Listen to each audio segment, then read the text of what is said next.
இருமுடி கட்டிய பக்தர்கள் வந்த பேருந்து இப்படியா விபத்துல சிக்கணும்?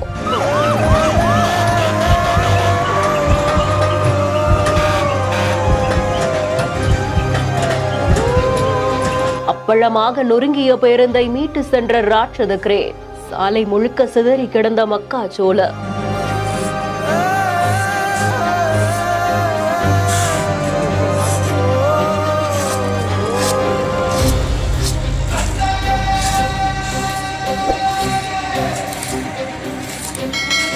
கர்நாடக மாநிலம் பெங்களூர்ல இருந்து சபரிமலை கோவிலுக்கு போறதுக்காக சுமார் 40 பக்தர்கள் கொண்ட குழு சொகுசு பேருந்துல தன்னுடைய பயணத்தை துவங்கி இருந்திருக்காங்க.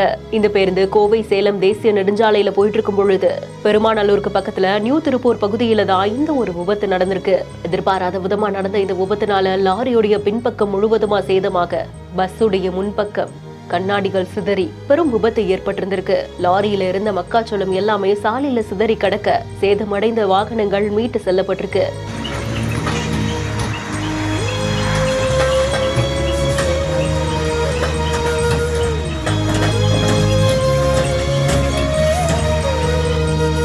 விபத்தினால ஓட்டுநர் உட்பட 10 பேர் காயமடைந்ததாகவும் காயமடைந்தவங்க மருத்துவமனையில் அனுமதிக்கப்பட்டு இருக்கிறதாகவும் தகவல் வெளியாகி இருக்கு.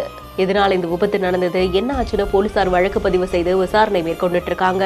செய்தி குறித்தான உங்களுடைய கருத்துக்களை கமெண்ட் செக்ஷன்ல சொல்லுங்க. மேலும் செய்திகளை உடனுக்குடன் பெற பிஹைண்ட் நியூஸ் வாட்ஸ்அப் சேனலுடன் இணைந்திருங்கள்.